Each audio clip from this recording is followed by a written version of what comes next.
사도행전 19장 6절에서 7절 보겠습니다. 그리고 바울은 그 손을 그들에게 더하였다.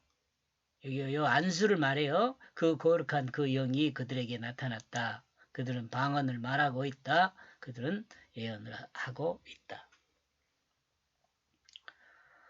손으로 안수한 것에 대해서도 여러분 한번 생각해 보세요. 바울이 손을 그들에게 더하여 안수하자 그들에게 성령이 나타나게 되었다. 그러므로 그들은 방언을 말하고 예언을 하게 되었다. 여기서 오해하면 안 되는 것은 여러분 바울에게 능력이 있기에 이와 같은 역사가 일어난 것이 아니라는 점입니다.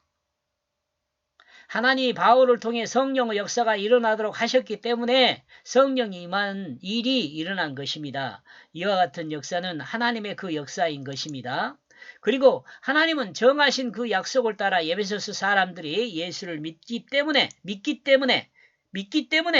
이와 같은 역사를 드러내게 하신 것입니다. 바울이 손으로 안수하자 성령이 임하는 역사가 일어났다는 것은 앞에서 언급하고 있는 것과 같이 하나님의 역사입니다. 그리고 이와 같은 하나님의 역사는 하나님의 종이 하나님이 계시한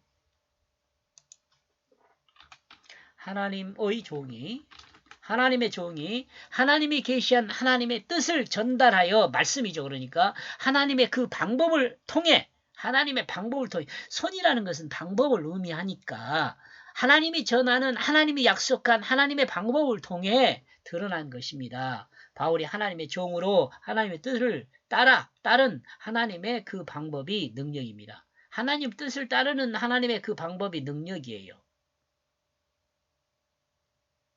그리고 이 모든 사람들이 12명쯤 됐다. 그렇게 이야기해요. 바울의 증거대로 바울이 에베소에 다시 오게 된 것은 하나님의 뜻에 의한 것입니다. 그러므로 하나님은 바울을 통해 하나님의 뜻을 성취하고 있습니다. 곧 하나님은 에베소에 바울을 통해 12명 정도 사람이 성령 세례를 받게 했습니다. 성령 세례를 받았다는 건 새 생명으로 거듭났다는 것을 말해요.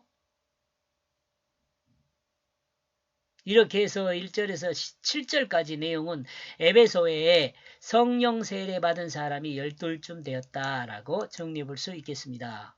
여기까지 보겠습니다. 고맙습니다.